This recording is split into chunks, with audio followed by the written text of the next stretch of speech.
Hello, welcome to my channel. One of the things I love about the bicycle industry and bicycles in general is how they're always evolving. It just seems like there's never an end. And yes, sometimes just liking the basic classic things are nice. And we think about single speeding comes to mind, steel frames, things like that. But then there's kind of the tech side of things where we're kind of pushing the boundaries. There's major things like suspension design, frame materials, geometry, stuff like that that's really noticeable. But then there's the tiny little things that aren't as noticeable that make a pretty big difference, especially for those of us that like to maintain our bikes and stuff like that. Today, I'm going to talk about this new valve stem, and I'm pretty stoked about it. Let's get into it. So here we go. If you run tubeless and you've tried to pump up your tire and get the tire to seat, you'll know exactly what I'm talking about when I say it's a pain in the butt. So I'm super excited to finally get these in my hands and try them out. But installing them and trying them out will be another video. This video I'm just going to talk about how are these different than a traditional valve. There's this graphic on here, but I'm going to talk more about it by taking these out of the package and comparing them to another valve. Let's get into it. Okay, so here we go. Two different valves, and I'm just showing you the top of these on purpose.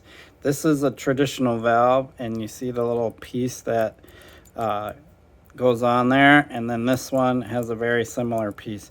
So this on this traditional valve, these are called Presta valves, in case you're wondering. Very different from Schrader valves, which have that rubber outer coating, and then you have to kind of reach in and push down there. Presta valves, you can take this little tightener and tighten it, and then the air won't come out, and then you loosen it to put the air in. So that's that design, and then this one's very similar. The difference is you don't see that little threaded piece. What this valve has is it has a cap that goes on there, and that seals it. And what the cap does, which is kind of similar, is it pulls, when you screw it down, it pulls the valve tight. So unlike the case with this one you absolutely need this cap. So a lot of these, sometimes you can lose the cap and then you're good to go anyway. Here, if you lose the cap, you're kind of SOL, but this is a nice, quality aluminum cap. So that is the difference on that side. So what makes these different from each other? Well, it has to do with where the air has to go to get into your tire. So we're going to talk about this one in a second, but let's talk about the traditional Presta valve first. So in a non-tubeless setup, this isn't that important because you're going to have an inner tube, and this is going to be attached to the inner tube, and it doesn't matter how quickly the air goes in here or not.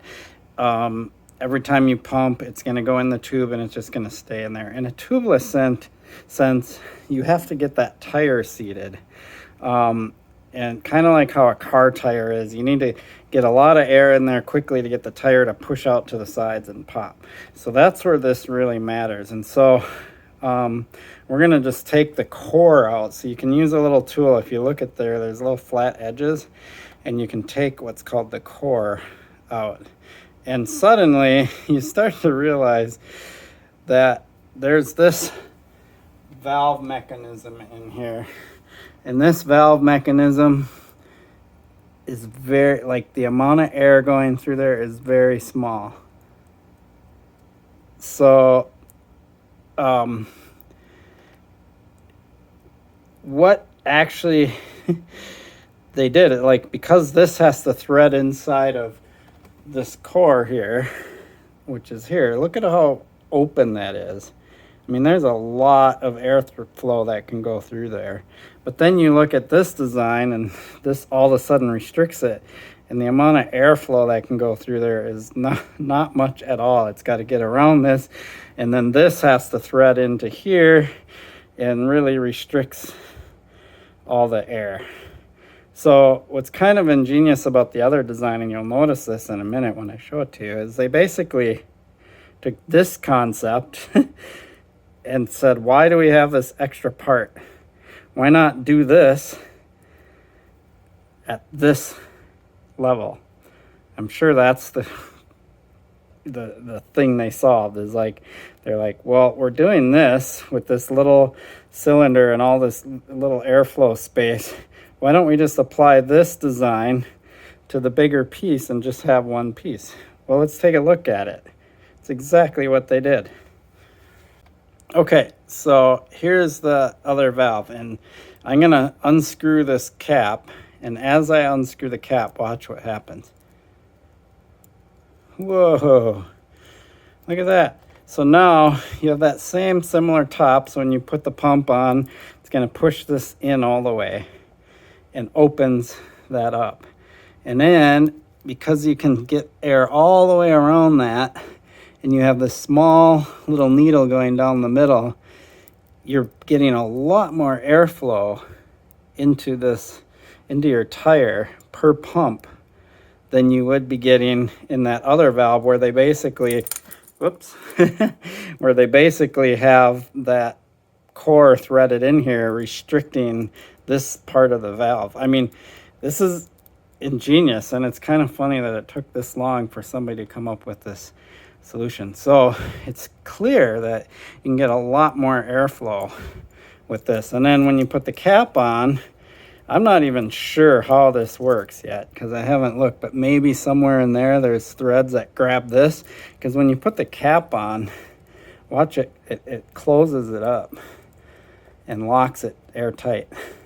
So this is your mechanism for closing off the air. That, and I have a feeling air pressure in here would hold that tight also. And then this is your seal against the rim, and then you clamp this down and it holds the air tight there. So I can't wait to try these out, because I'm tired of having to remove that core, use an air compressor, things like that, try to seal the tire and get it to pop, and then I got to put everything back together by letting all the air out again, and then putting a pump on and repumping. I mean, it's kind of a pain in the butt to do tubeless setups with the traditional valve. So I'm really excited to see how these work. So the name of the company is Fillmore, so if you want to look these up. High flow, no clog. That's another thing about these, is the sealant that's going into tires now. They're trying to make it seal bigger holes, and so there's the sealant, even the sealant I've been using, sometimes clogs my valve. The idea behind these is because there's a bigger air hole, the sealant won't clog your valve. That, and even if it did, you'd break that free every time you push this in. You'd break that sealant free of the clog. So they're called reserve valves. So Fillmore reserve valve. Look them up online if you're interested in buying them. They're really slick. So I will do an install of these and let you know actually how they work. I've heard really good things about them from people that I know that have used them. So I'm gonna just assume that they are gonna work much better than a traditional valve. But the one thing somebody told me, and I don't believe them, is that a hand pump can pump your tubeless tire.